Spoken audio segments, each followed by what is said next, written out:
Great. Excellent. So Payal, how do we start? It's already on my watch. We can wait one more minute, and then you start it. Then I'll introduce you introduce everyone. Then I introduce Professor Anirban. He'll give a 5 minutes introduction, and then I'll give the house to Professor Leonardo to carry on the conversation, and then we'll have article presentations.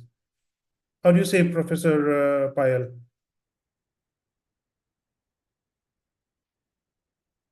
Professor Payal, I can't hear you. You're muted.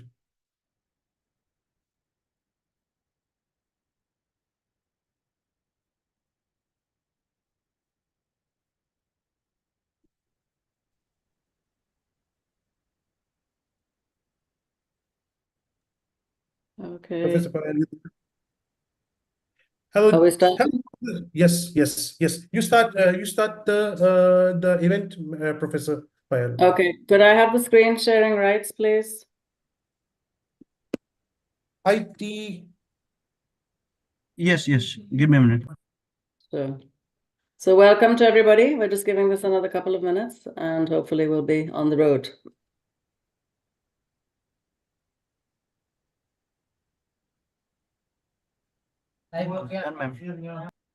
Okay, thank you. Got it. So I hope you can see this on the screen. And I'm making it bigger now. Full PowerPoint. You can see this, Anirudh? Yeah? Yes. Okay, so welcome to everybody.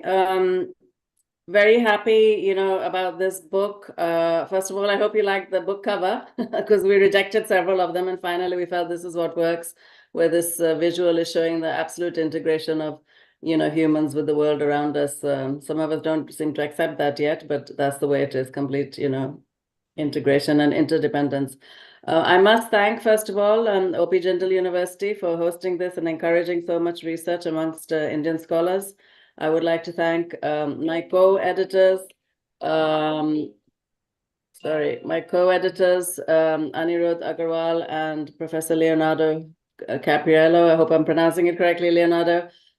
He's from Bocconi University, and Professor Anirudh is from Jindal University, and I'm from Indian School of Hospitality in Gurgaon. And I would also like to thank a lot our contributors. We had very rich contributions from the Global North and Global South, from Vienna University, from Babson College, from scholars in Zambia, Saudi Arabia, India. So we're very blessed. I'm going to have to just for a second come back. Sorry about this. Just give me a second.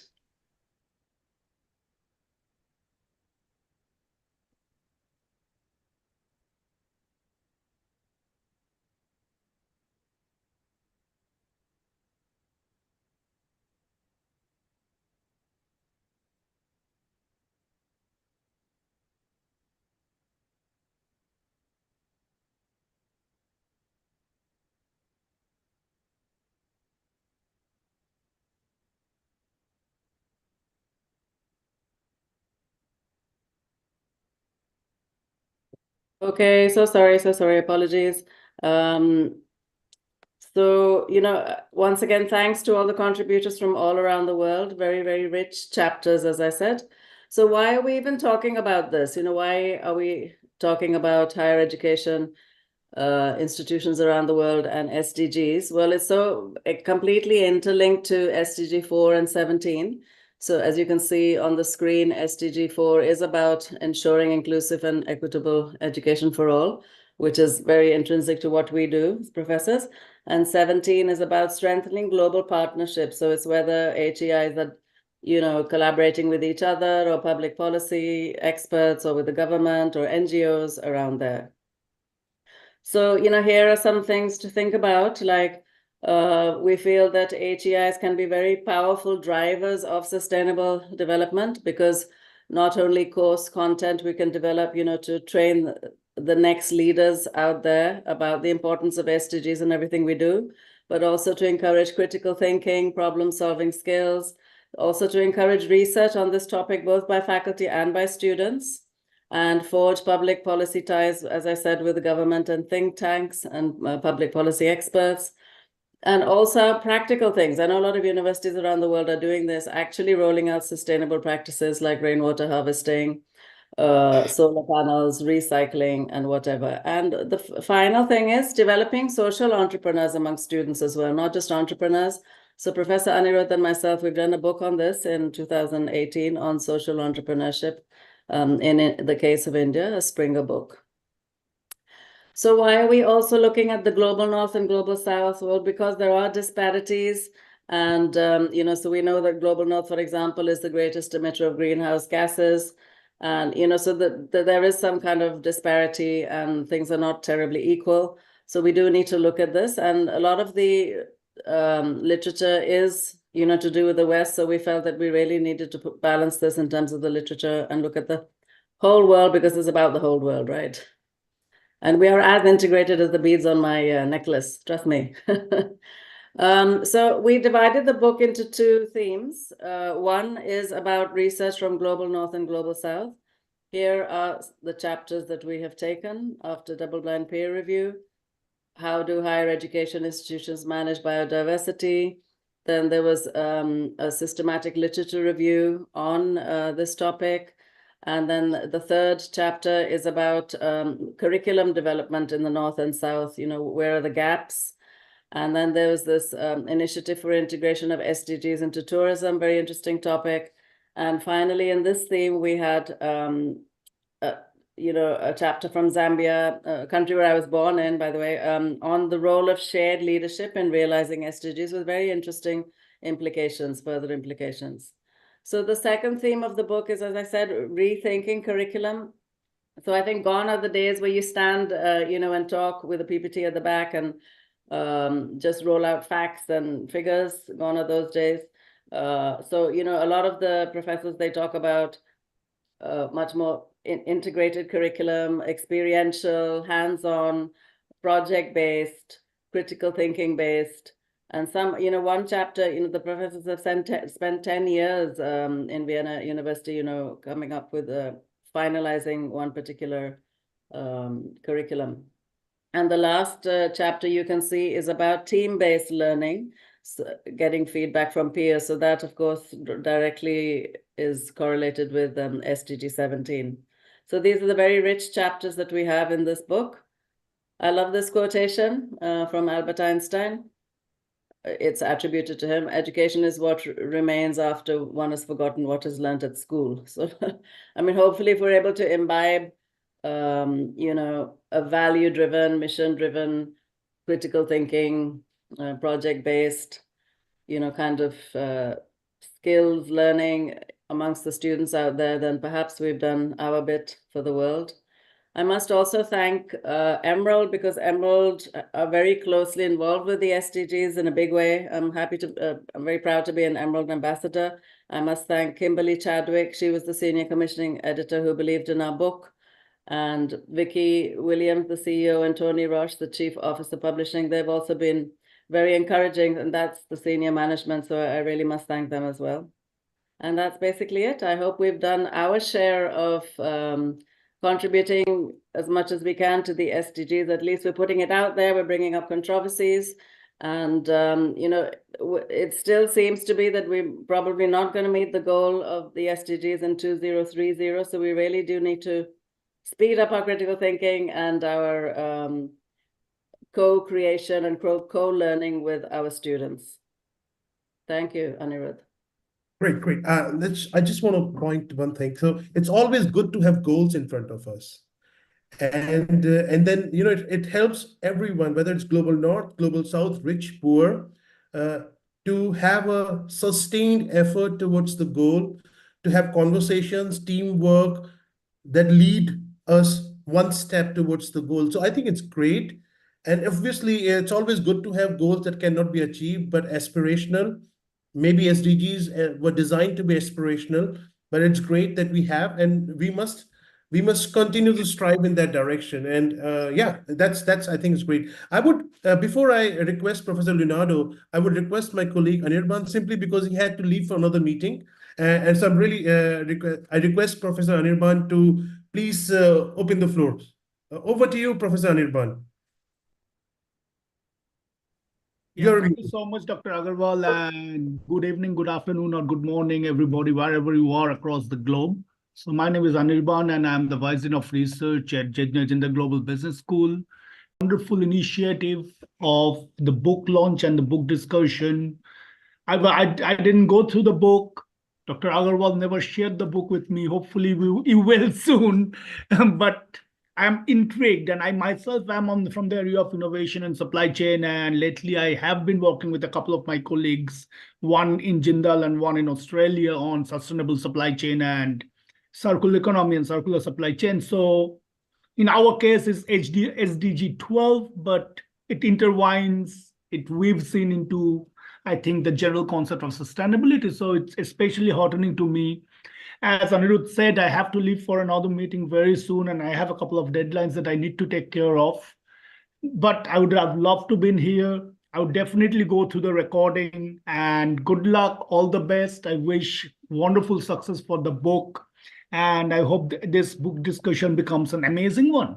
Looking forward to hear the recording soon. And once again, welcome to Jindal Global University. Welcome to the Blue Book Launch Station. And thanks, Anirudh, for inviting me over. Real pleasure, and very glad to be.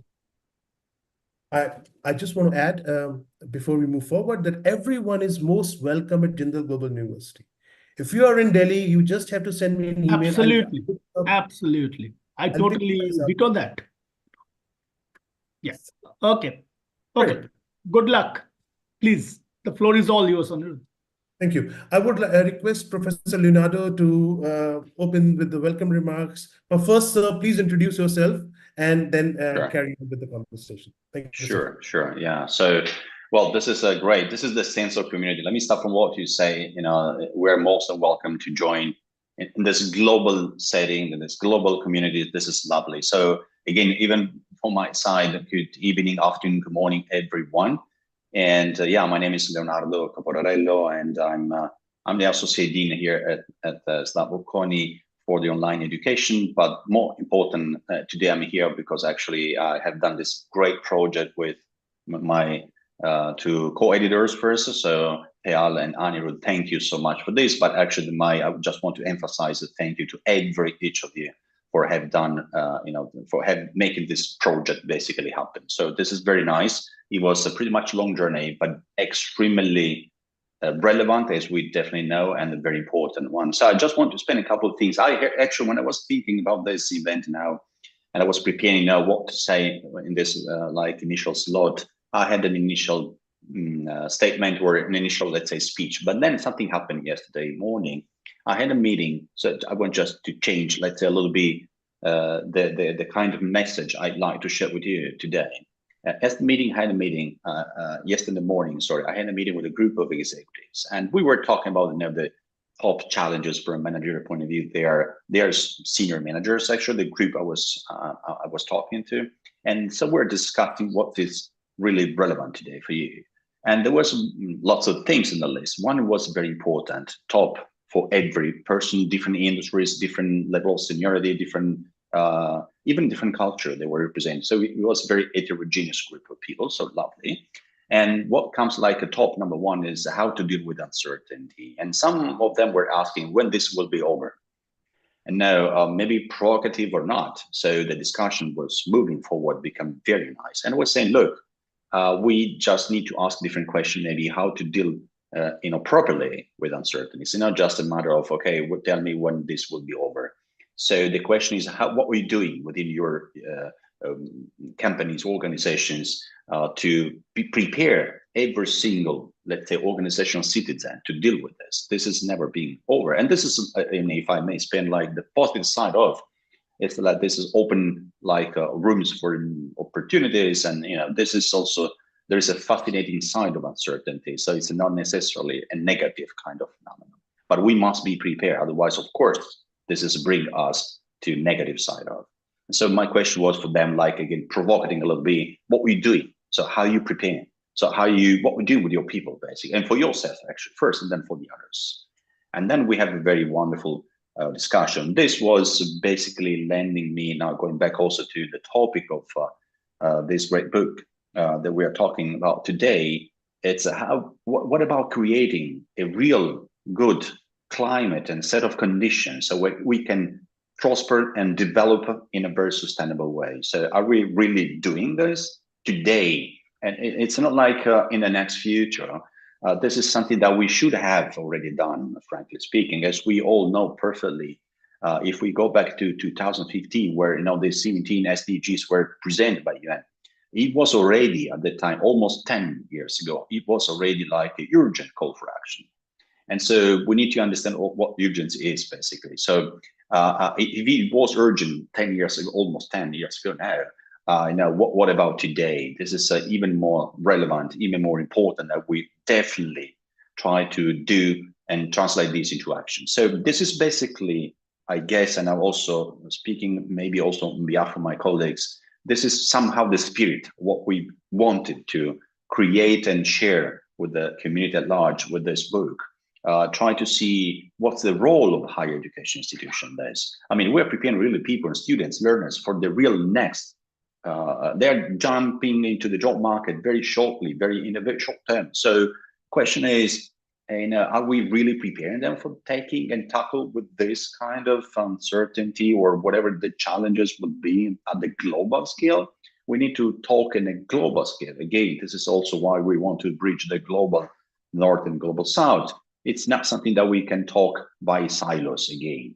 This is really over, should be over. So we want to analyze, how we are creating curriculum for doing this, basically. Now, then let us spend a few more words on the content of the book, but the 10 great chapters we put together high quality, it's exactly on this. So creating a great curriculum for preparing people for that challenges, understanding what methodologies professors may use in creating such kind of experiences in delivering and preparing students for that, or even more, understanding what is the impact, not only for the single individuals, but we need to move. Payal was already mentioned that, like in the team level, we need to move at the macro perspective, so at the global, large scale. So those are some of the things that were somehow you will find. And when I say you, it's not just us actually, or the group of scholars. This, I think, is a very relevant topic for, and even leaders from companies, not only from the academia, they can definitely find inspirations and practices and suggestions into reading this book, also for what they're doing as a leader. So I think this is a topic where every single person should be much more maybe exposed to. We should talk a bit more and should act even more than this. So this is like my initial thoughts and that I just wanted to share with you all. And but now more important than my talk actually is leaving the floor. We have some of the orders of the chapters, so it's important to listen also your contribution. So maybe I can leave the floor back to you, Anirudh. So thank you so much again, everyone, for being here. Thank you. Well, Professor Leonardo, many, many thanks for this wonderful words that you shared. I would also like to share that yesterday I was in a seminar and we were talking about the difference between managerial teams and entrepreneurial teams and how productive entrepreneurial teams are compared to managerial teams. So right now, if you look at Tesla and Toyota, Toyota is run by a managerial team, while Tesla is run by an entrepreneurial team. And we see the disruptive change Tesla has brought by bringing in EVs in the market, while firms run by managerial teams are so risk averse that they're not sure if they want to bring in sustainable technologies in the market or not. So in the education, we have to include more entrepreneurial thinking and entrepreneurial mindset with the streak of sustainability, so that they can bring in disruptive products in the market which are highly sustainable in nature. Now, of course, I understand EVs may not be sustainable, but that's a different conversation. But I totally agree with your words. Yeah, I would like to invite Professor Payal again, or if she wants to discuss further the chapter 1 of the book. Professor Payal? Professor Payal, are you there?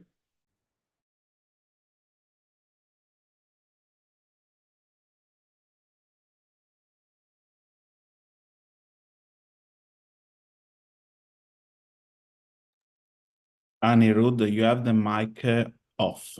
Sorry. May I request Professor Elia Pizzolito, Stefano Za, and Gianluca Antonicio to please present. But before Congratulations for your pronunciation. It was quite good. Yeah, we have very, very complicated names. Congratulations. I'm really sorry, but may I request you to please introduce yourself and your team, and Yeah, then sure. carry on with the conversation. Please, Yeah, sir. sure. I'm sharing. May you allow me to share my screen, please? IT, yeah, just a minute. Let me just message to Yeah. the IT. Sure, sure.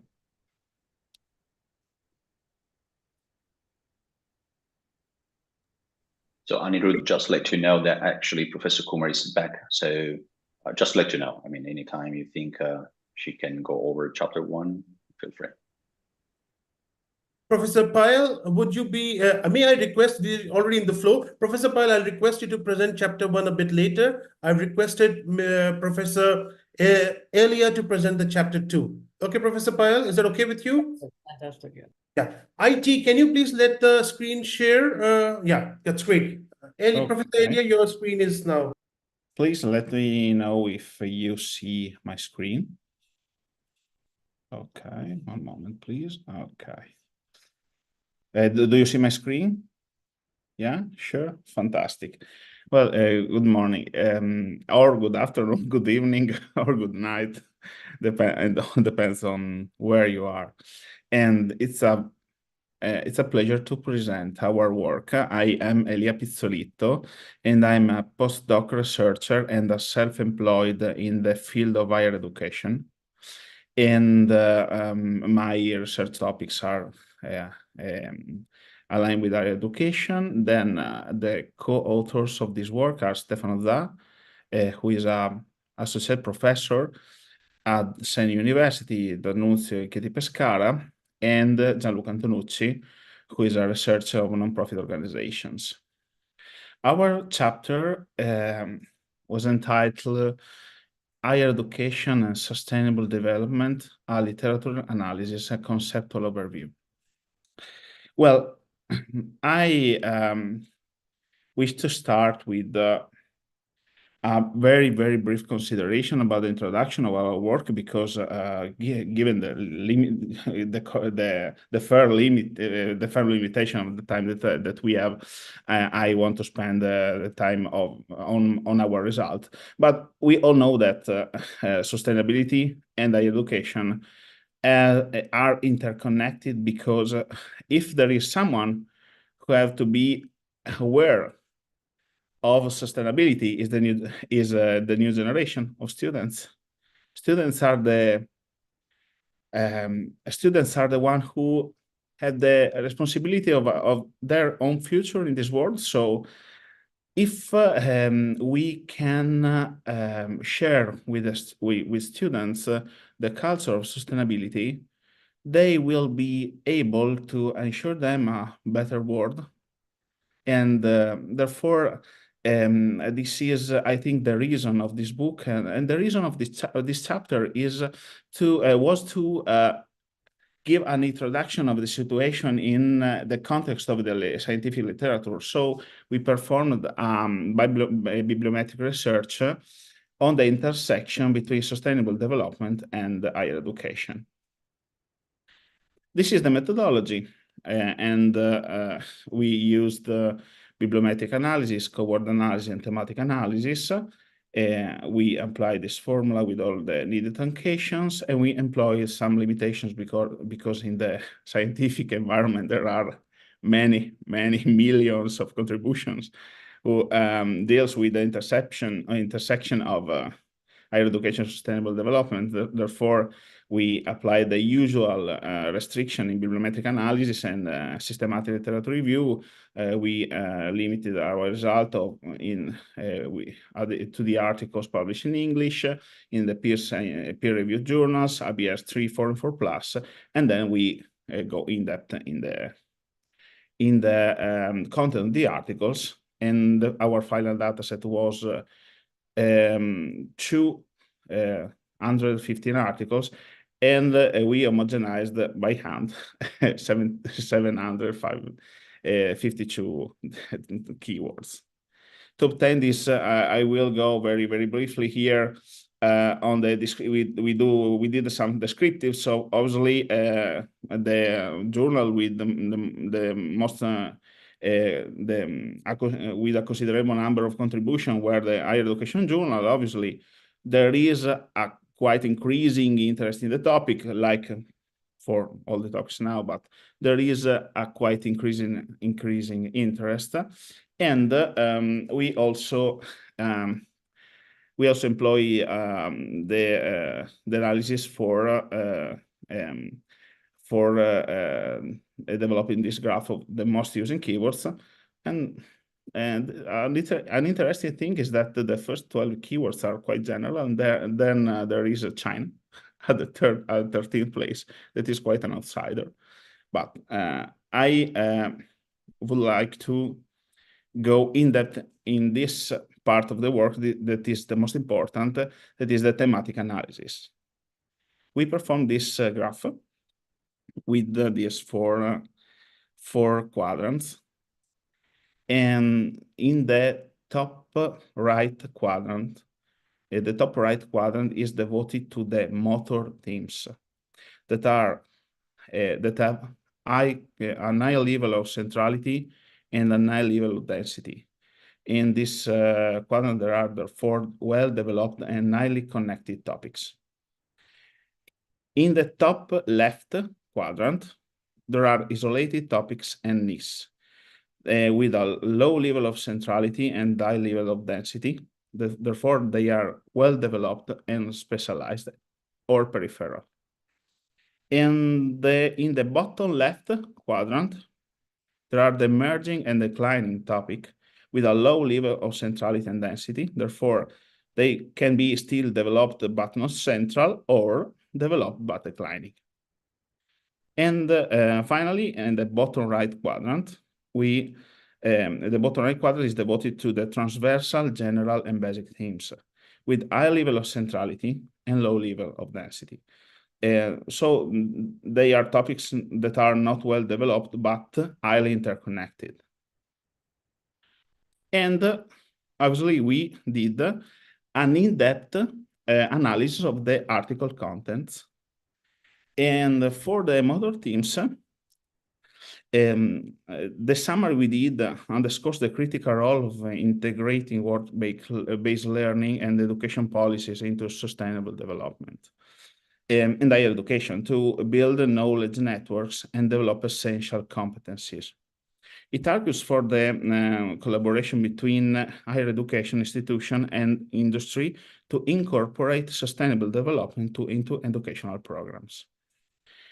For the isolated topics and niches, the literature highlights isolated themes within higher education, such as communities of practice, which are pivotal in applying sustainability concepts, leading reforms, and improving teaching quality and sustainable learning. Leadership development, sustainable financial models, and professionalization of staff are notable outcomes of these communities' efforts.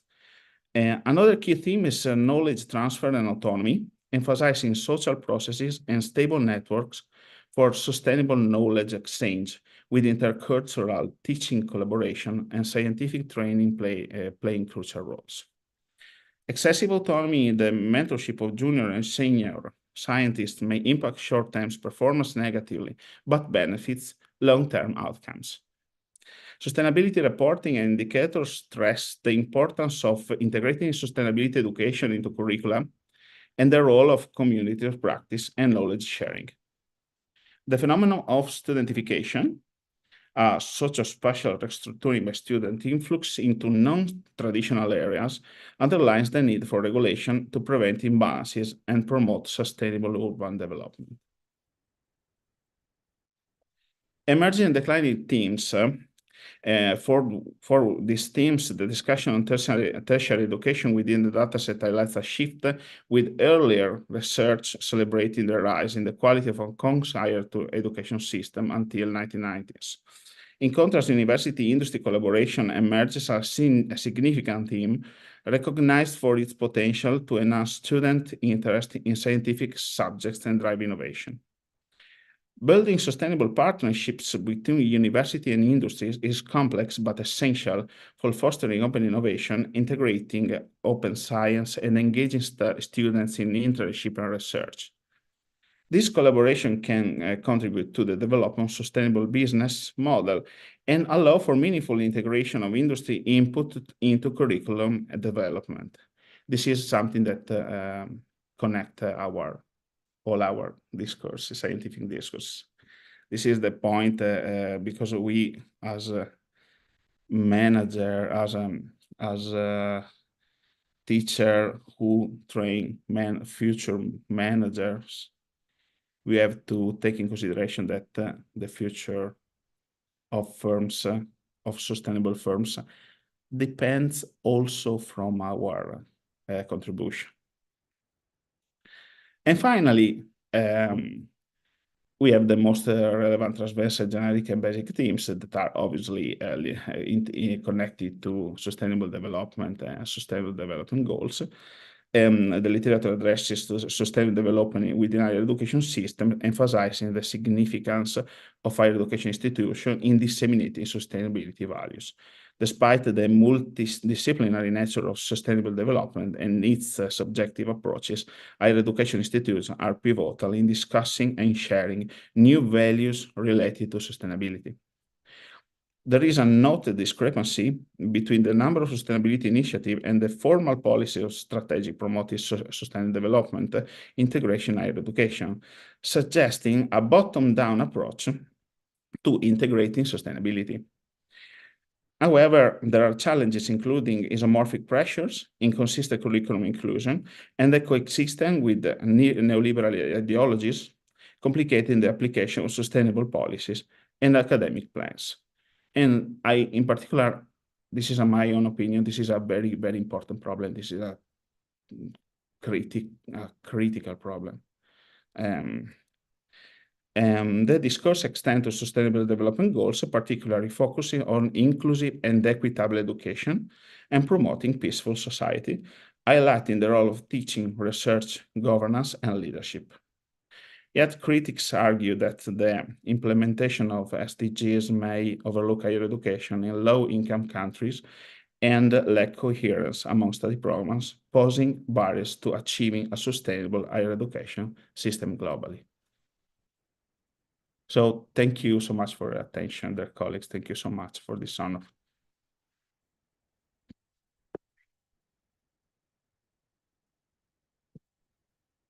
I think all the articles are different. So if people or any scholar have any questions with Professor Elia, feel free to ask him.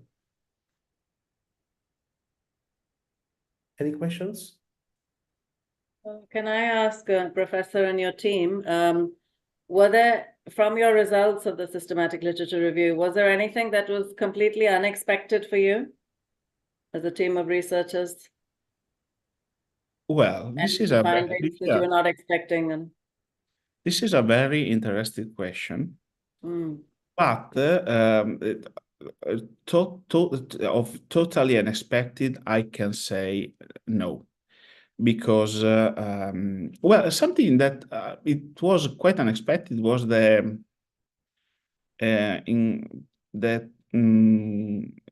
quite important attention to the problem of the contrast between neoliberal ideologies and sustainability, and I found personally this quite interesting because now there is a considerable number of scientists and practitioners that are trying to include sustainability in strategic performance, strategic planning.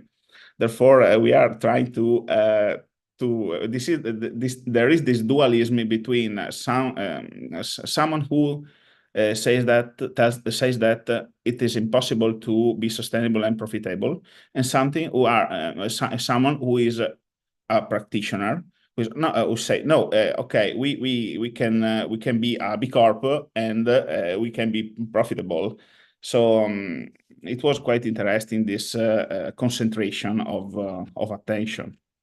So thank you so much for this question, Professor.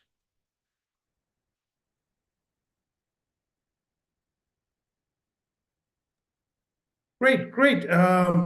May I request any other questions, professors? If you have any other question with Professor Elia, feel free to shoot. Great. So may I request Professor Payal to please introduce chapter 1, which forms the thematic of this book as well. Professor, over to you. Thank you, everyone. Thank you so much. Thank you. Lovely presentation. Thank you. So, as I mentioned earlier, in my chicken soup introduction, it took us a lot of time to brainstorm to actually do this book with my co-editors, and we thought of many things, what we should be focusing on. And first, I'd like to emphasize urgency. In chapter 1, it's an overview of all the chapters, but we talk about urgency of this topic. So, for example, the Guardian newspaper, it has a style sheet as to how writers should write, with certain norms. And it says that don't talk about climate change, you talk about climate crisis.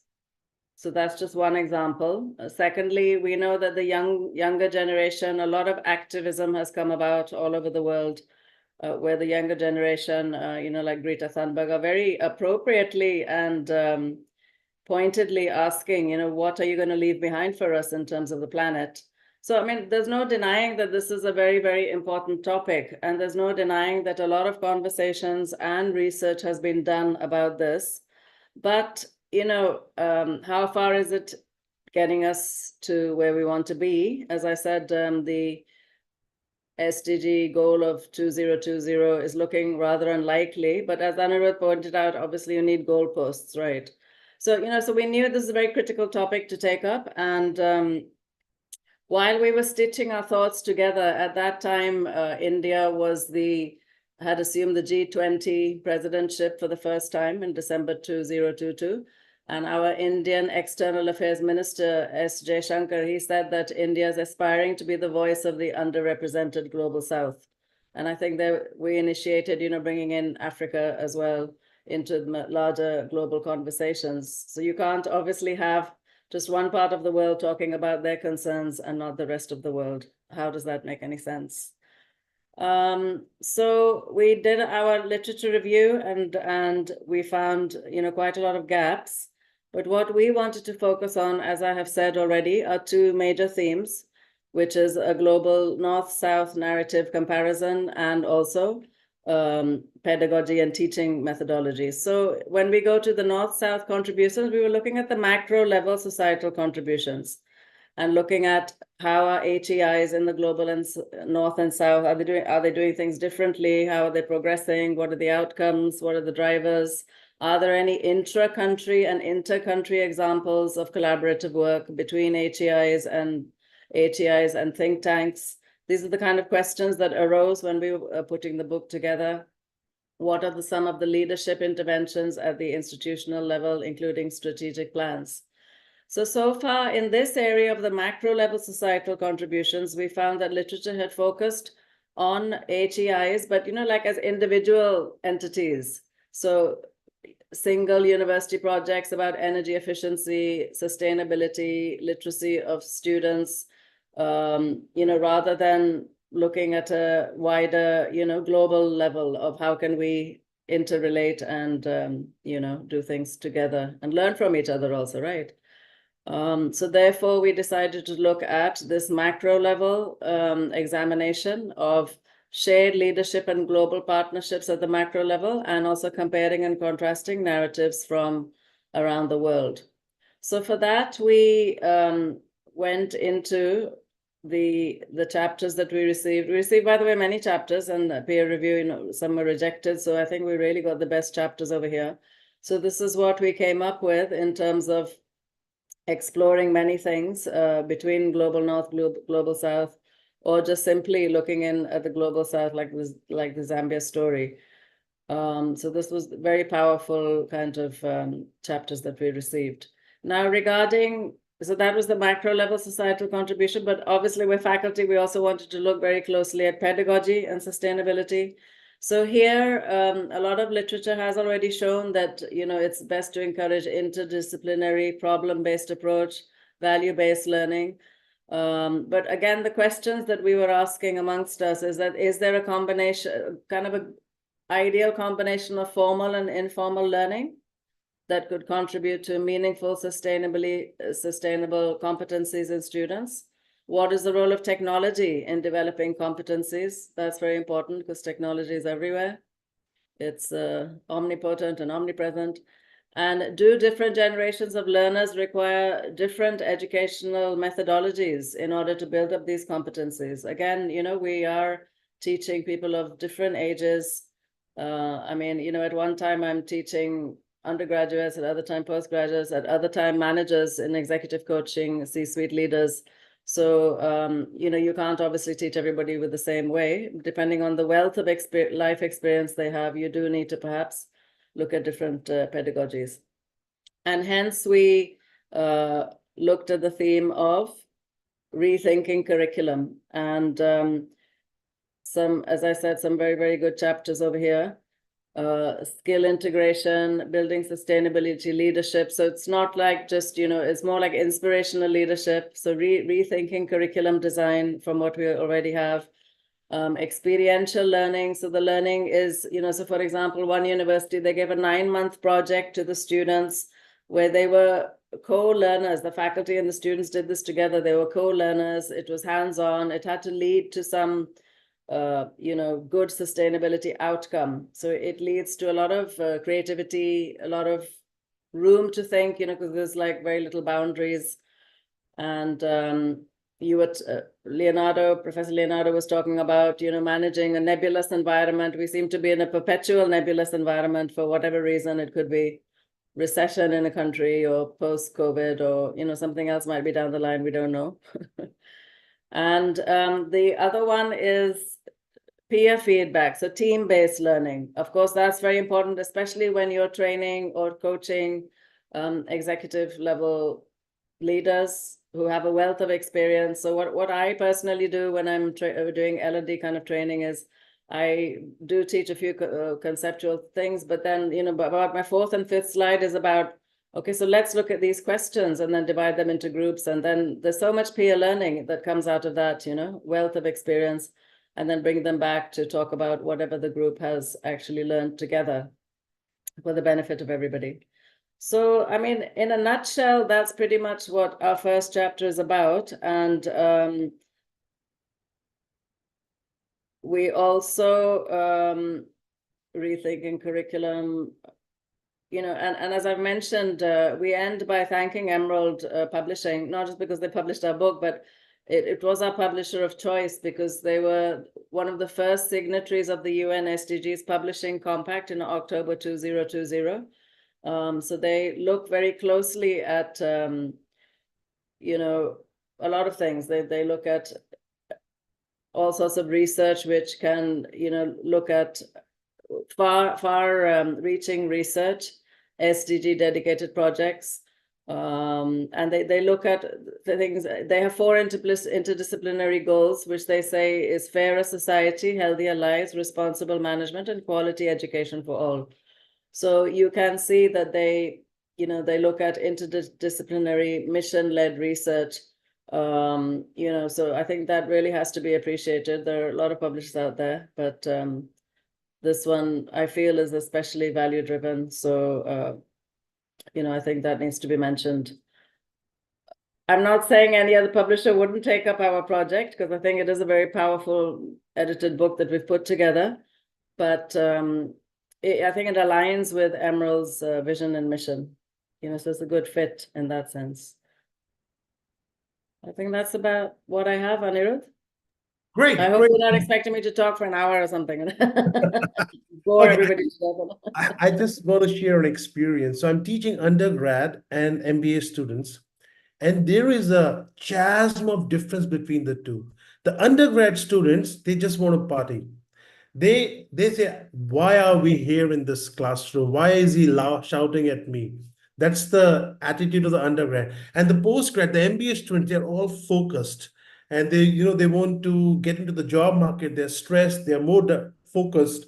And we see the level of, what do you call, ability to learn is completely different among the undergraduates and the postgraduates.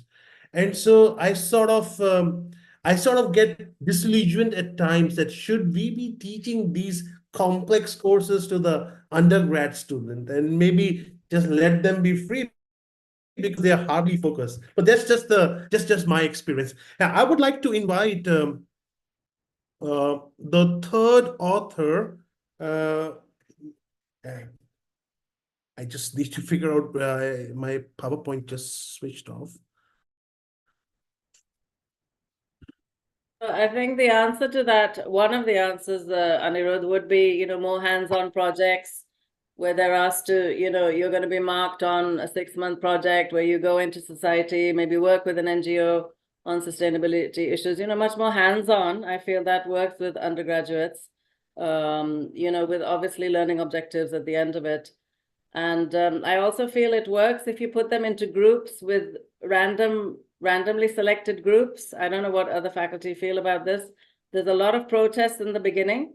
No, ma'am, we don't know these people. They're not our friends. But by the end of the projects that I've done with them, they always come back and say, wow, I didn't know this person. And it's even broken north-south divides in India, all the prejudices and stereotypes. And so that itself is a secondary learning when they're doing a team-based project where you disparately put them together, without any method. But there is a method in the madness. So I don't know, that's just a suggestion for UGs, yeah.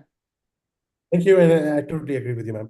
Amir, I request Article 3, the higher education institutions as partners in multi-sector collaborative initiatives for integration of SDGs in tourism. It's by Benjai Antunga, Maria Dolores Alvarez, and Bershin Kalabi Hatipoglu. May I request scholars to please present this article, and before you do that, please introduce your team to all of us. Thank you.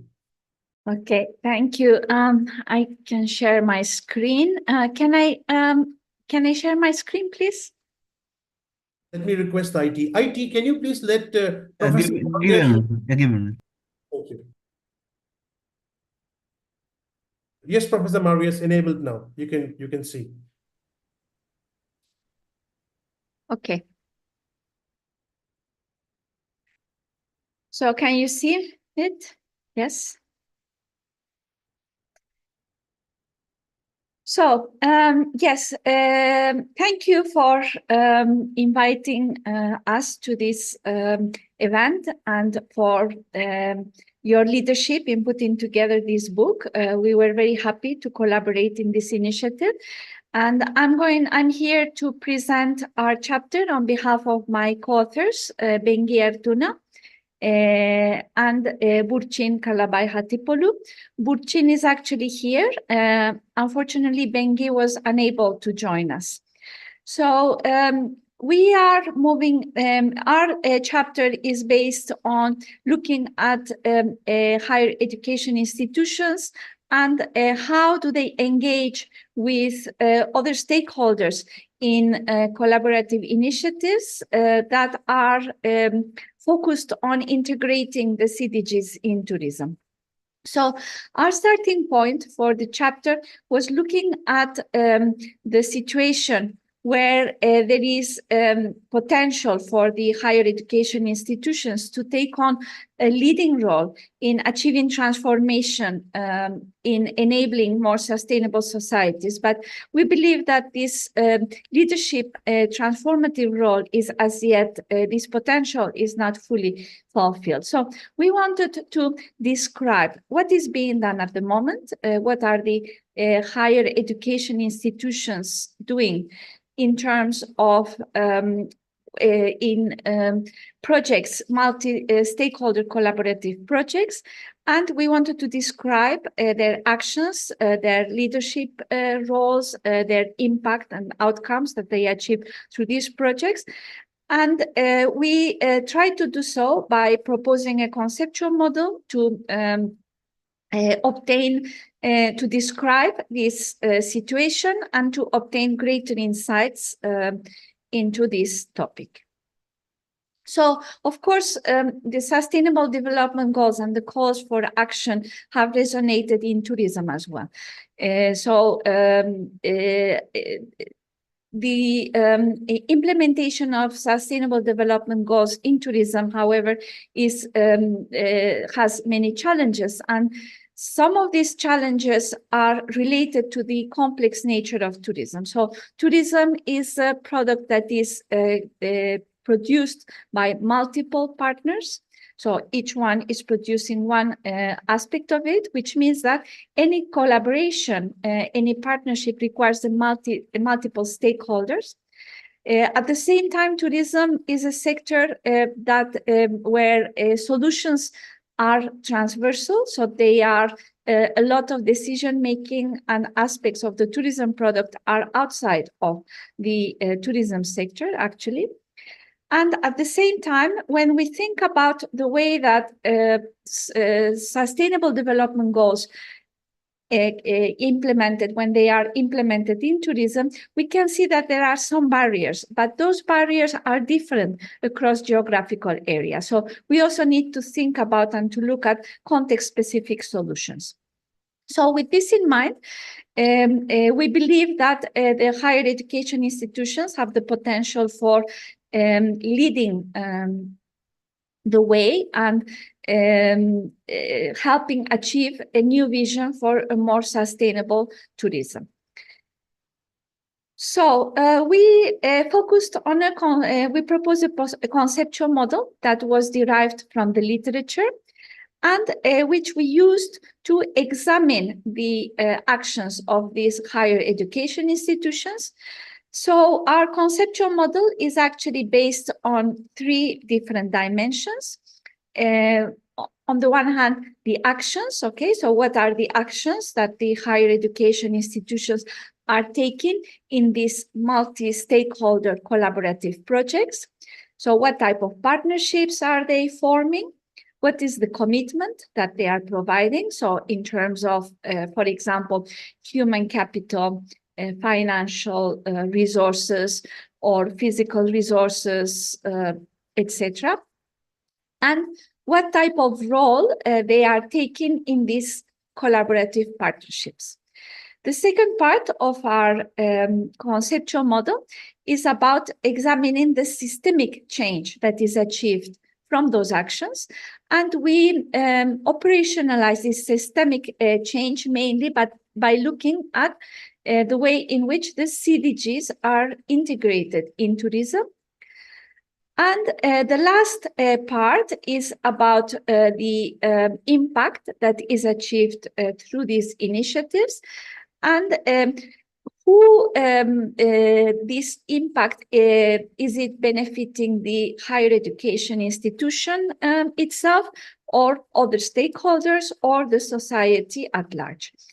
So our methodology is based on a systematic review of the literature that allowed us to identify some case studies and practices that so we selected those papers and case studies, and we used our conceptual framework to examine those case studies. So the case studies were chosen by doing keyword search of the literature, and also in order to ensure that we obtain a higher diversity, we also reached to tourism academia to get them to recommend and to point us to specific case studies that they believe would be useful for this purpose.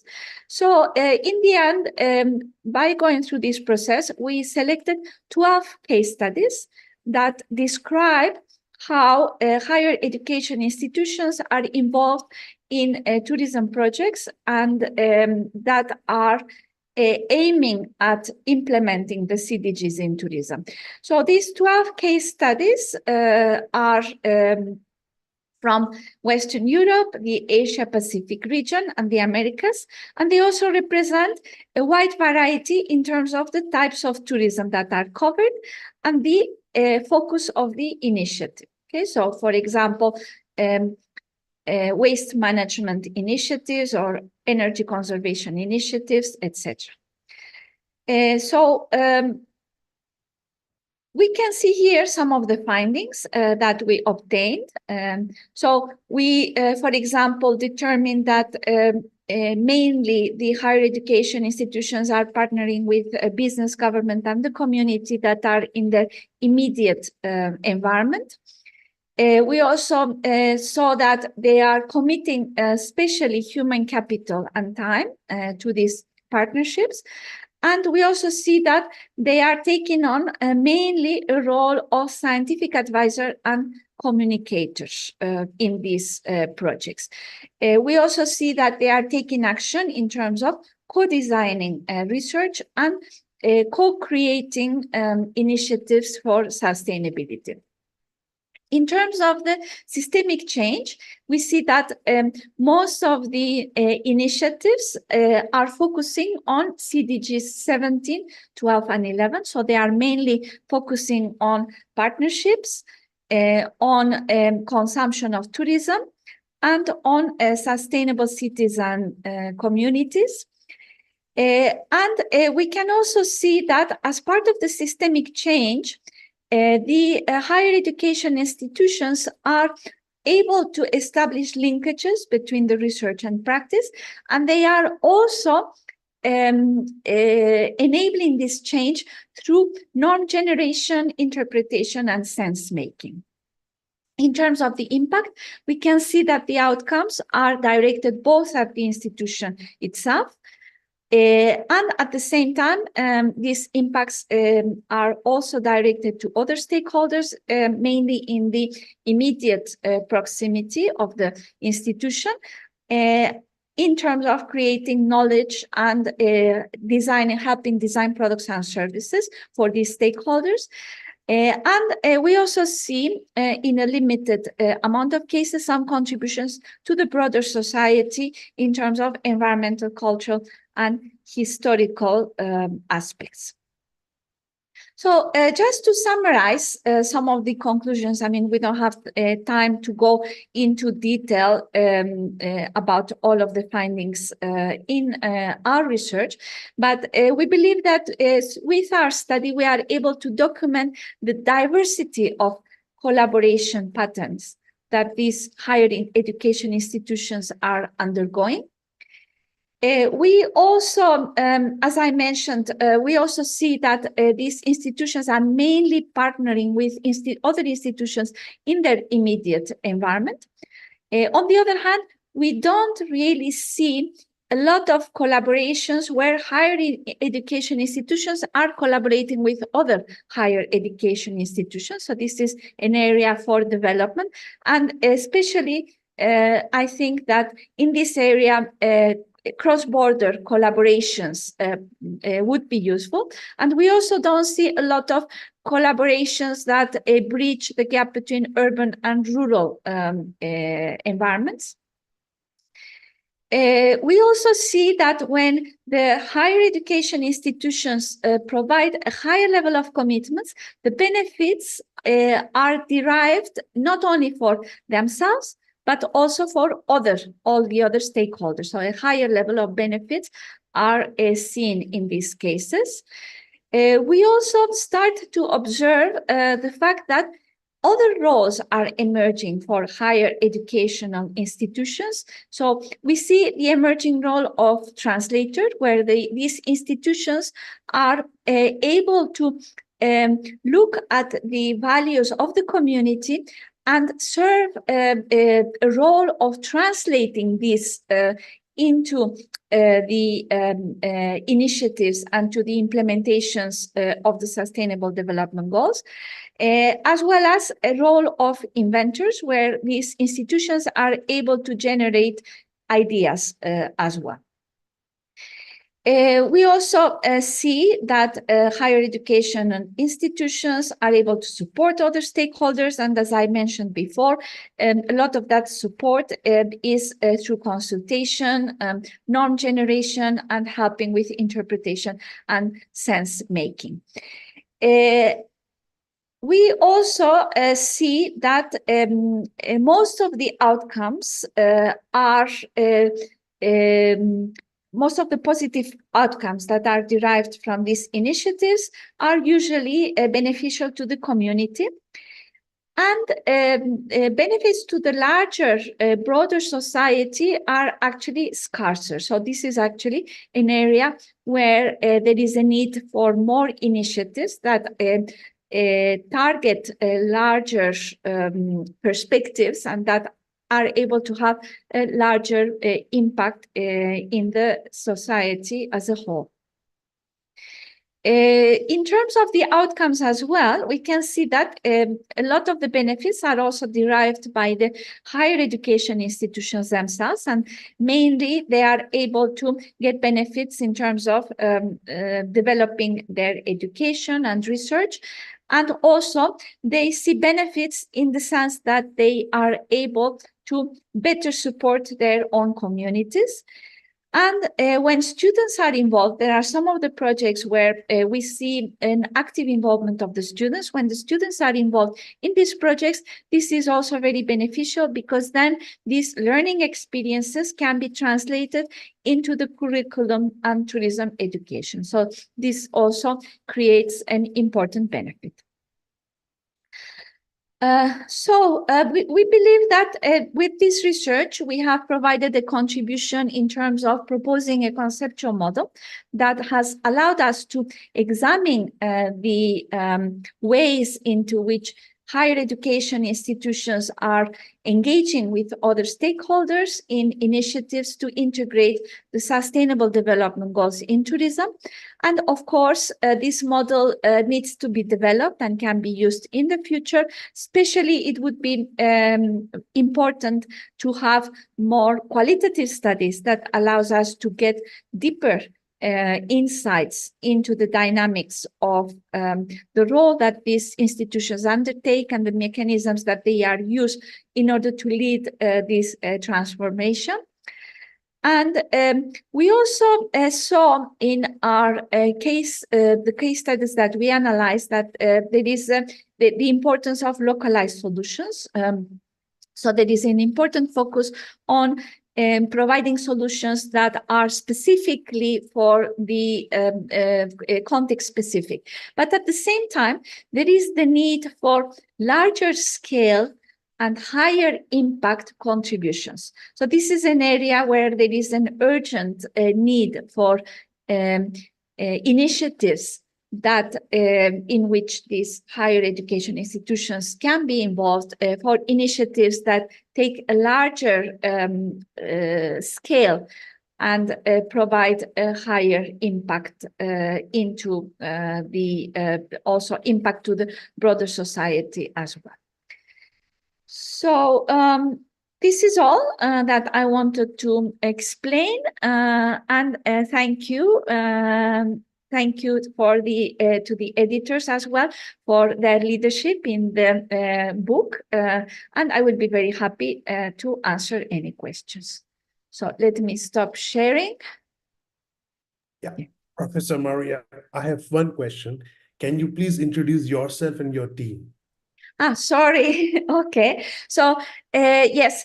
Myself and Professor Bengi Ertuğ, we are from Boğaziçi University in Turkey, in Istanbul, based in Istanbul, Turkey.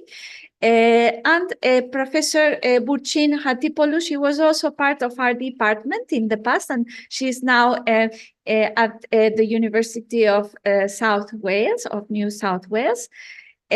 So we have been collaborating with Professor Burçin Hatipoğlu and Professor Bengi Ertuğ on the topic of sustainable development and how can sustainable development be translated into tourism. So the World Tourism Organization has made a call for action based on the call from the United Nations for the Sustainable Development Goals. So there is a lot of a thought that is being put about, okay, how can we translate these goals into tourism? What do we need to do to translate these into tourism? How can we actually implement them? And with my colleagues, we have actually been working on this area for a little bit of time. Yes. Thank you very much. I would request panelists to please, yes, Professor Leonardo. Yeah. So, well, thank you so much, Maria and Burçin, and all the other people for this great contribution. This is very nice. So my question is maybe a little bit future-looking, if I may, because actually your suggestions, they are many and very inspiring. So let me just point out one single point here. So according to you, how to facilitate the creation of partnerships between different higher education institutions, because as you say, it's something that is not that so frequent, let's say, right? And so how to facilitate this so that they can create findings, they do create some evidences that could have an impact in the tourism industry at large scale. So we have already talked about like creating experiential kind of learnings, like even Professor Tehal, she say, no, it can be through involving students from different angles and perspectives in different countries. But just want to hear your thoughts on this. I mean, if you have any idea, you know, how this could really happen.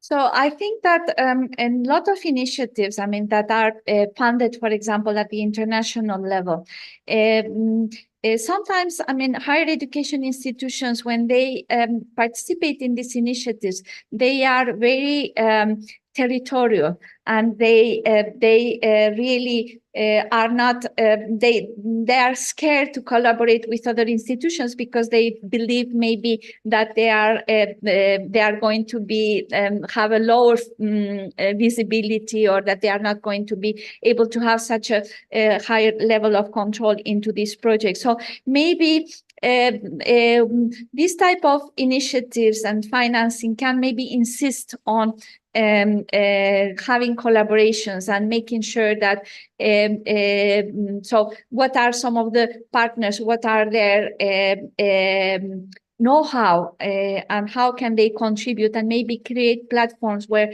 these contributions can be made more visible, and the ability to contribute to specific projects. So I think one is, yes, facilitating the contributions through visibility of these contributions, and the other one is maybe by insisting that in these projects, institutions should be collaborating. So this is, I think, important. But also, sometimes, I mean, it's very, so it's easier for institutions to collaborate when they are collaborating in terms of education and exchange agreements and research, but more difficult when they are actually collaborating on consulting or this type of development initiatives. So yes, I think that we need to force a little bit their hand and maybe ask them to collaborate. So I don't know if my colleague Burçin wants to add something to that.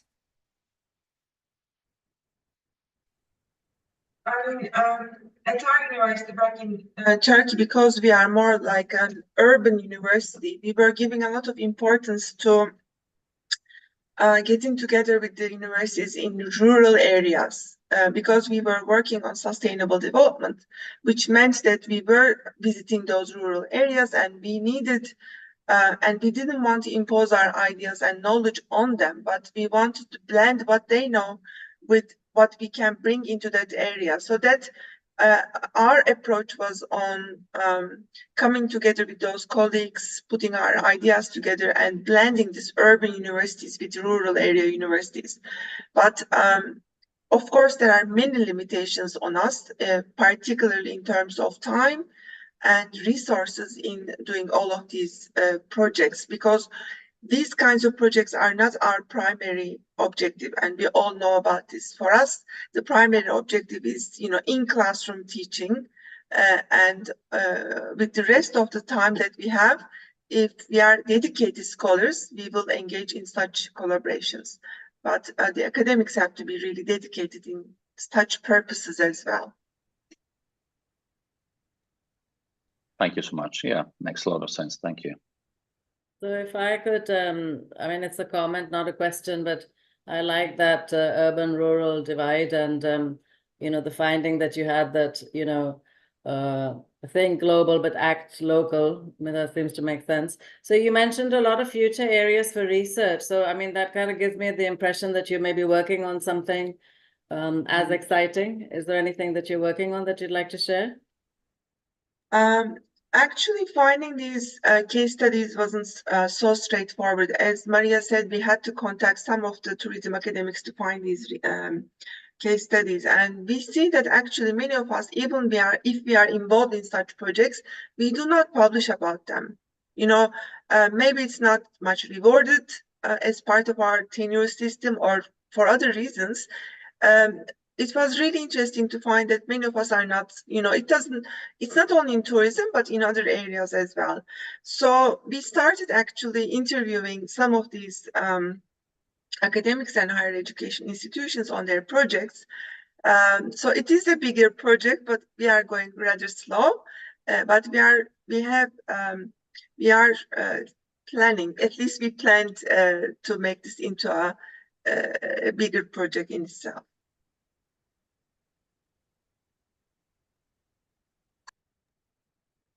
Great. Thank you. Thank you so much for the questions, for the answers, for the wonderful presentation. Thank you so much.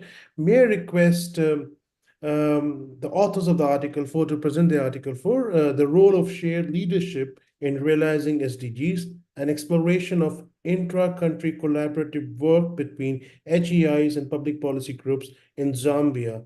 May I request Professor Chitalu Kabwe, Christine Free Mushive, and Smita Tripathi to please present their work. Yeah, over to you, the presenters.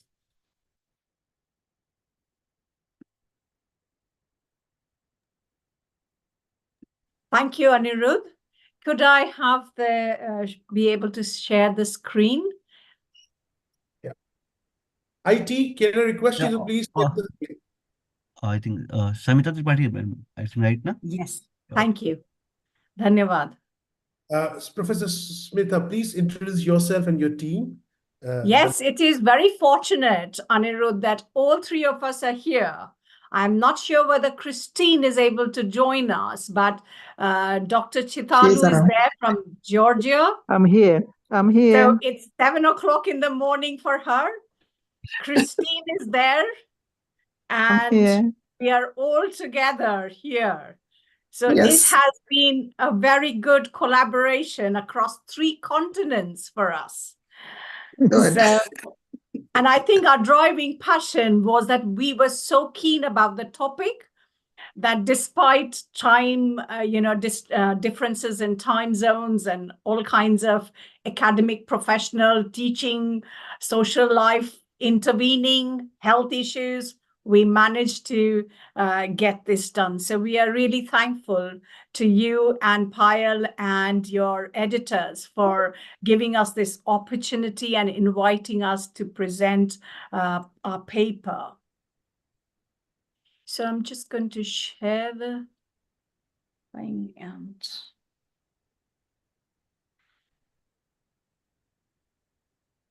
oh.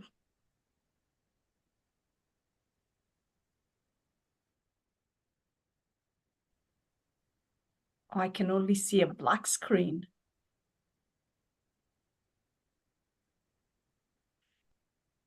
Okay, I'll try again. Sorry about this.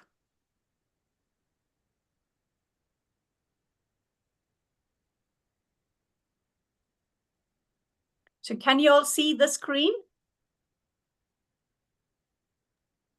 Not yet. Oh, okay. We saw it earlier, Smita, a fleeting glance.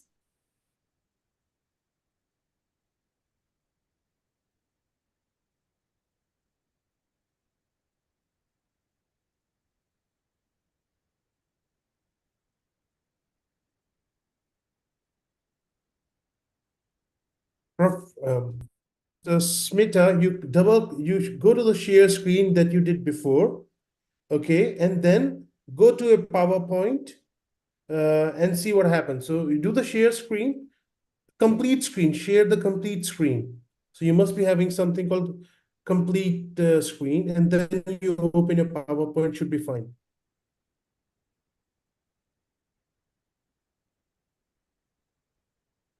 Let me help you.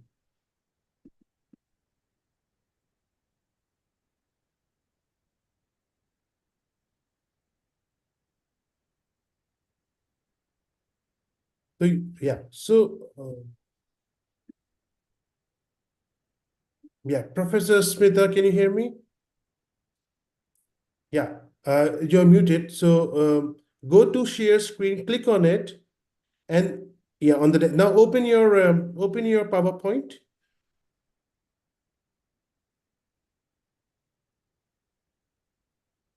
Okay. Click on your PowerPoint. Click on the PowerPoint. See if it works. Yeah, yeah. Yeah. Can you see that now? Yes. Yeah. Okay. Wonderful. So I seem to be Zoom quit unexpectedly. I'm getting this message. So in case I'm kicked off, I will rejoin immediately. So namaskar, Mulishani Chow, and thanks once again for inviting us for the book launch and for giving us this opportunity to present our chapters, leadership and collaboration between HEIs, higher education institutions, and public policy groups in Zambia towards the attainment of sustainable development goals. As I said before, we too collaborated across 3 countries, 3 continents, and time zones notwithstanding, we were able to get together and write up this book chapter. And, our passion and commitment to this topic was perhaps our driving force, shared leadership. So thank you once again, Chitalu and Christine, for this most enjoyable journey. It resulted in a successful outcome. The role of shared leadership in realizing SDGs and exploration of intra-country collaborative work between HEIs and public policy groups in Zambia. In the next 4 minutes, we shall look at some of the key points. So our contribution was in terms of the third theme, the macro level societal contributions between the global north and south. And the 2 questions that we explored were firstly, how the shared leadership model can enable intra-country collaborative work between HEIs and PPGs in Zambia as regards the realization of the Sustainable Development Goals. The second question that we looked at was how the shared leadership framework supports leaders in the global south as they develop strategies for realizing the potential of HEIs in achieving the SDGs. Before we go any further, it is important to talk about, to look at briefly at the overview of higher education setup in Zambia. At independence in 1966, there was no university. The first university came 2 years later. And then it took 2 decades before the second university came along, a slow start. But in 2023, it boasted 15 public universities and 53 private ones. An important milestone was the creation of a specific policy for HEIs and for technical, vocational, and entrepreneurial education in 1996. And then the qualifications framework came about in 2011. And the Higher Education Act introduced the Higher Education Authority in 2013, and which followed by the Qualification Authority Act number to 2011, and scheme for loans and scholarships in 2016. So lots of things started to happen. Now we employ the shared leadership framework for exploring how HEI leaders partner with PPGs within the Global South, a region which was characterized by, as we all know, complex challenges, underdeveloped economies, gaps in infrastructure, corrupt leaders, limited financial and HR resources, and political instability at times. The shared leadership lens provides a suitable framework for understanding and making sense of this fragmented context and building the multidimensional partnerships and collaborations that are required for achieving the SDGs.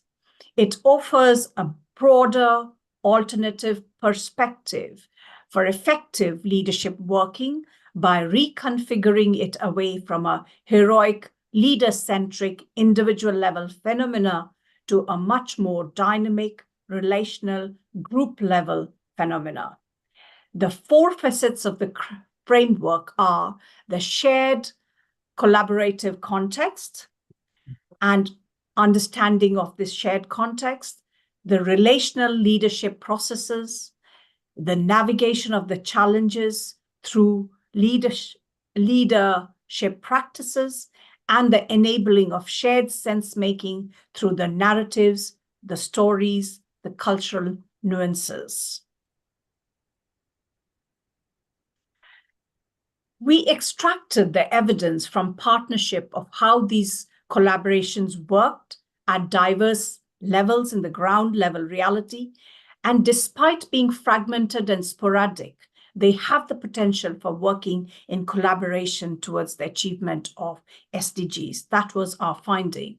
The Global North provides financial aid and plays an advisory role in helping Zambia tackle global challenges such as poverty, clean water, sanitation, and inequalities in education, to mention but a few issues.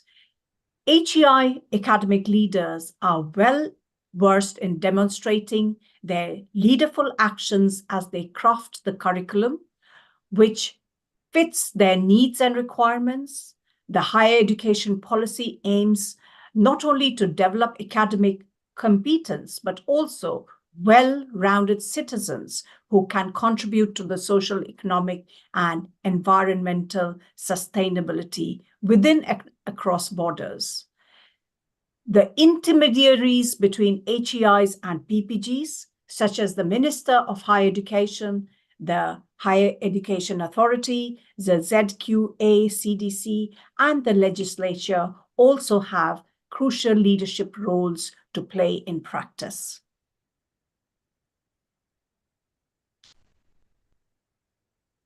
Through the framing lens of shared leadership, our chapter focused on how HEIs can navigate the fragmented and multidimensional context in which they operate, using relational, situated, and dynamic processes and practices and narratives to negotiate the ups and downs of the complex terrains for building networks and momentums for SDGs. And thank you, and let us hope to continue to collaborate on such projects which bring so many diverse ideas and thoughts, and enable us to work on our commitments. So thank you very much. I would like my two colleagues, Christine and Chitalu, to chip in, and I'm happy to take any questions from the panel. Great. Thanks a lot, Professor, for your presentation. And I would request panelists, presenters to please ask questions from the authors. Yeah, over to you, everyone. Thank you, Leonardo. What is your question? Yeah, thank you first. Thank you, the three of you, for this great job. Now here, the topic is also close to my let's say, background, academic background, so I'm very sensitive and very interested in this. So my, maybe it's a super simple question, but I think it's very important, is that one. So have you, through this research or through your researches actually, have you seen any relevant difference in the way leaders of higher education institutions are tackling the phenomenon, or they are actually acting their role as leaders? If we think to the HEIs in the global north and then in the global south. So is any suggestion then eventually, it's maybe second part of the question, that we want to give them to try to get out of this kind of silos, or out of this, as you say, navigating this multidimensional context, which is very important. So yeah, so if there is basically any significant difference and or any suggestion you think they should, all of them, take into account. Thank you. Christine, she's the Vice Chancellor of a university, so I would let her introduce herself and then begin with this, and then I will chip in. Thank you, Christine. Thank you very much. And I'm the Vice Chancellor for UNICAF University in Zambia. UNICAF is a university that has got other universities in Malawi. There's UNICAF University Malawi, and then there's UNICAF University Uganda, and then Zambia. So I represent Zambia. The question that has been asked is very, very crucial. Looking at the historical context that Smita has given, she started by saying there was one university that had the monopoly in the country. And then over the years, two more public universities came on. And then suddenly we had this mushrooming of private universities. UNICAF is one of such kind of a university which is private, but the owners are in Cyprus. Now, the question which has been asked is very crucial in the sense that we now have 9 public universities and 53 private universities.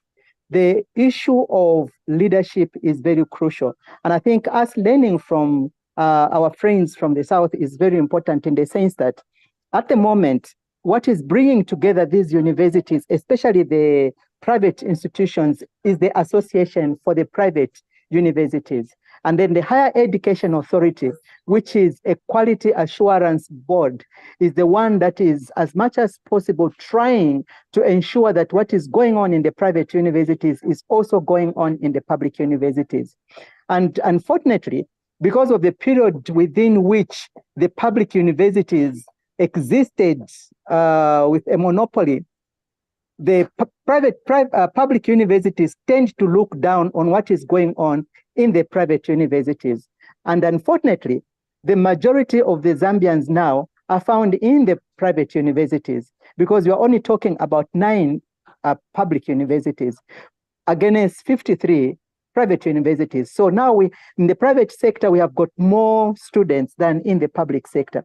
So the leadership aspect is very crucial. And yes, the private universities are learning from the public universities, and then the Higher Education Authority, ZAQA, is the Zambia Framework Qualification, because then it is looking at the qualifications so that these qualifications are not different in the sense of them probably being without quality for those that are coming from the private universities. So that kind of framework, which has the Higher Education Authority, Zambia Qualifications Authority, CDC, which looks at the different types of qualifications or programs that have been developed, helps as much as possible. The associations also for the public university as well as the private universities are also helping where the leadership, the shared leadership aspect is concerned. So yes, that is a very, very interesting question that you have asked, and I'm sure Professor Chitalu can actually add to that. Well, thank you very much, Dr. Mushiwe. And I mean, Dr. Mushiwe is on the ground. For me, I was educated partly in Zambia, then United Kingdom. And of course, the one thing that is clear with the education system in Zambia is that it is based on the British system, but as Smita mentioned, there was a lot of fragmentation. At the beginning of, Zambia being Zambia, that was 1964, there was a lot of fragmentation in the sense that we had Ministry of Higher Education doing whatever they were doing. We had another ministry that was looking after vocational education and the trades institutes. And then we had like curriculum development and education. There were things happening very much in isolation. But what has come to light now is that over the years, with legislation being put in place, some condensation and realizing that we cannot develop with all these important ministries existing in isolation. So there's been that important move in terms of working together and realizing that we do have to make things work in terms of bringing our efforts together.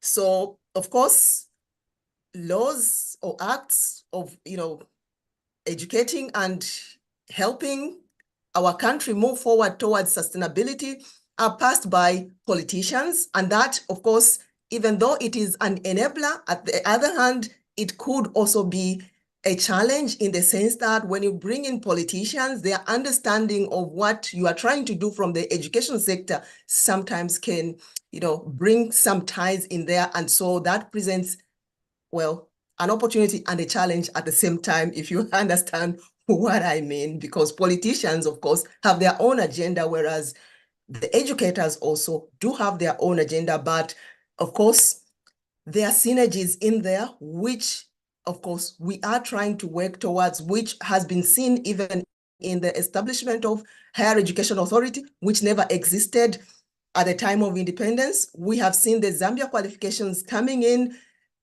and that at least is bringing in some level of understanding in terms of where we should be heading to, in terms of how we develop our country and how we change from maybe traditional education to a sustainable and more collaborative way of helping us grow as a country.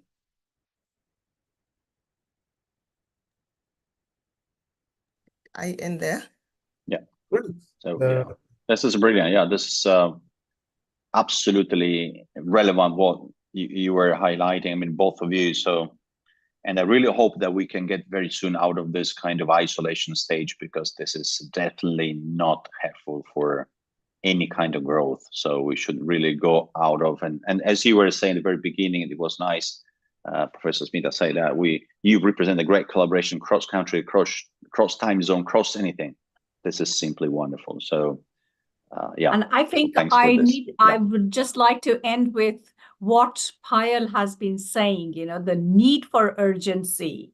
And sometimes we wish that within countries and within regions, that need for, urgency, urgent action, that this is a climate crisis. So I think SDGs also need to have that kind of this thing that we need to take action now.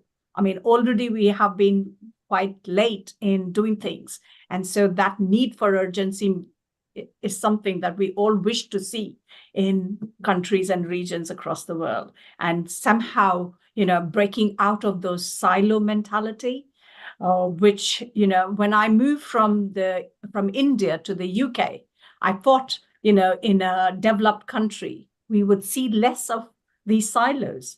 But surprisingly, I still encounter them. So, it's really this thing. Thank you. So thank you so much. If I can just make a comment on it, I mean, I think it's a beautiful example of SDG 4, isn't it? About the need for inclusive education. I mean, it can't just be nice education for some part of the population and not for the others. I mean, I don't know the intricacies. You know better, but what was being hinted at. So that's also so important. I mean, that we need to take as like a fundamental right. I mean, inclusive education, I mean, for goodness sake, we should not even be talking about it in this 21st century, I believe. It has to be there, whoever the student is. And from there, we build on their competencies, whether it's sustainable related, good citizenship, whatever the competencies may be. But I must say, you know, Anirudh, when we were putting this webinar together, we were wondering, you know, how many chapter contributors would be present, and some were really wanting to join, but they couldn't for various commitments. But I must say that, you know, these 3 chapters that have been presented are really phenomenal and completely summarize the ethos of the book. You know, I mean, even in one chapter itself, there was a cross study of so many countries, you know, from the North and the South. And as somebody mentioned, we are all representing both the North and the South, even the co-editors. So I think it's turned out far better than what we had ever kind of anticipated, I feel. And that's all thanks to you contributors. I have a question from the panel, and it's a personal question. So I'm struggling to bring behavioral change among the students towards sustainability.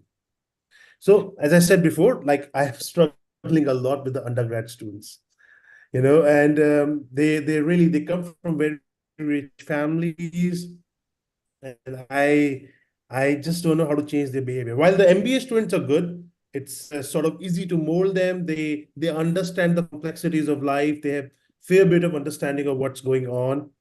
But the undergrad students, my God, I have no clue how to change their behavior. And if the undergrad student comes to school, which teaches them sustainability, like really from the grade 1 onwards, then they sort of have some idea. But the university level, if I teach sustainability, sustainable development to the undergrad kids, they are very hard to manage. So, Really, they don't care. I would say my most challenging course was to teach research methodology to 2 batches of hospitality undergraduates who have nothing to do with research methodology, you know. And so what I did was, I don't know if this helps, but I firmly believe that in terms of pedagogy, we have to first, you know, attract the eyeballs. I mean, we're competing with YouTube, right, as professors. So we have to be entertaining as well, even if whether we like it or not. I mean, I talk a lot to actors, friends of mine who are actors, like, how do you keep an audience spellbound for over an hour? You know, what are your techniques? So I personally feel as a faculty that you first need to grab the eyeballs, the attention, get them really interested, however you want, however you do it. Maybe play a few games with them, some experiential learning kind of games, and then go heavier into the actual concepts. But that seems to work for me. And only then the learning will happen, and then only the learning objectives will get, you know, fructify. That's my own personal 2 bits. Entertain first, then they'll learn. So Anirudh, you know, where I saw the UK system when there were no fees.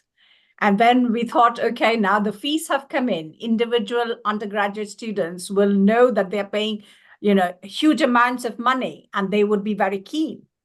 But you see, we still have to try to, like Payal says, we still have to get their, you know, attention, raise their attention. So I use movie clips, a lot of movie clips for my leadership teaching in undergraduate this thing. And it's ultimately getting them into that zone, that learning zone, and then moving on from there. So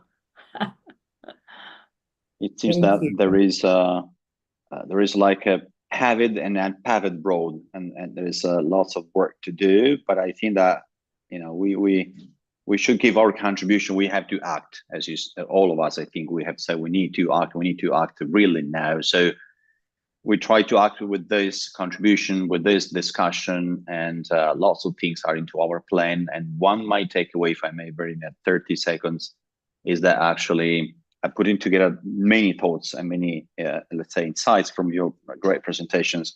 We definitely need to look at partnerships at large. And so with these partnerships, we can really work and try to push on the model themes that were mentioned, you know, from the presentation number 1. And but for doing this, actually, we need to also, it's not just, okay, making partnerships like someone is doing this. No, we need to have leaders who know what their own leadership side, and so try to be much more, as you were mentioning and framing with your presentation, to adopt a much more shared leadership kind of approach, and then mentality, and then style. And but all of these things should be done in a very urgent way. So this is to me like the small pieces that makes a great value if we can really serve and make this happen. So thank you. This is really my takeaway. It's not just making conclusion remark. No, this is something for me, and I really appreciate it. So yeah, thank you so much from my side.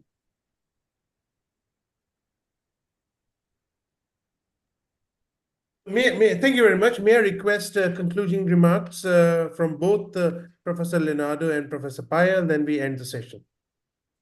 So I think I said my two bits, that the richness of the book is the fact that, you know, tremendous amount of interplay between the global North and South in terms of not just content and subject matter, but also by the representation of the authors themselves, you know.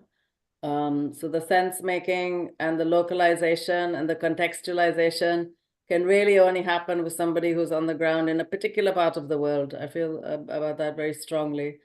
So whenever I see, you know, a lot of my books end up being the case of India, you know, social entrepreneurship, the case of India, or women in the boardroom, case of India, but simply because I feel that a lot of the Western literature, it's not representative of the rest of the world, you know, and I think slowly scholars have to understand that, accept that, and not just acknowledge it, but embrace it. You know, we come from different lenses, different contexts, different cultures, and when we're talking about sustainable development, it has to be seen from the point of view of everybody in the world, isn't it? Because the whole world belongs to us. So I don't even see why there should be a debate over there. But yeah, I think there's a lot more material, and maybe we need to come up with another book. That's my take. And thank you again to the contributors. You've been amazing. Yeah, if I may just follow up, actually, this is, I think, a great example of partnerships, and somehow that's what we're doing, like structured not, formal not, but that's what we have done with this great job together. So this is a great example, and I definitely believe that differences is one of the most relevant source of growth and innovation. So let's exploit any kind of difference, and maybe let's look forward for any kind of other project, discussion, sharing thoughts, anything that we can put together. I think this will be it's just a way to keep going in that direction, as we say, creating alliances, or just a discussion, meeting again in it can be, as Payal said, initially another book, it can be we meet in a conference, or we have a chat, anything, just for closing this and making the discussion moving forward. So I really appreciate this, and thank you also to my co-editors once again for having me as part of this project. And thank you everyone for making this happen. I really appreciate it. Last but not least, thank you, Anirudh, for coordinating all this. I know you're excessively busy, but putting all this together, that's really wonderful. And I believe it'll be available on Facebook. So, you know, we can maybe share the link to people, key stakeholders. Okay. Well, thanks a lot for having me in this winning team. I think it was an honor and a pleasure. It was an honor and a pleasure to interact with all of you. And as I said before, you all are invited at Jindal Global University. I live close to the airport. I can always pick you guys up and take you to the university. And we are a decent research university trying to collaborate and form partnerships. So it would be a pleasure and honor to form partnerships with you guys. And yeah, I mean, I certainly look forward to more work in that direction. What I learned in this whole conversation was partnership. I think we need more partnerships. We need more conversation at international partnerships level. I think we are missing it. Even in higher education institutions, the partnerships is between individual professors, which are thinking about small projects. Maybe we need to expand our horizons on conversation. I don't know how to do it, but I think that's what I take. I think maybe partnership is something we ought to explore deeper at a deeper level. Yeah, that's me. Thanks a lot for having me here. Been a pleasure and an honor. Thank you. Thanks a lot. Thank you. Thank you. Thank you so much. Thank you. Thank you. Bye-bye. Everybody. Bye-bye. Bye-bye. Thank you. Bye. Bye-bye. Bye now. Thank you.